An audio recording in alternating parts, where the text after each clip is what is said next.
আসসালামু আলাইকুম।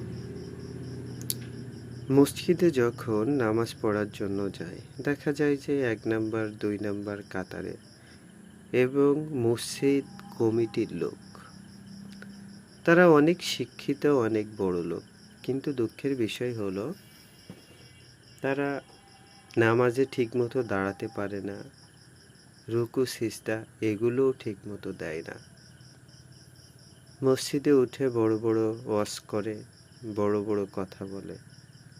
আমি জানি না তাদের কেরাত বা অন্যান্য জিনিসগুলো শুদ্ধ আছে কিনা।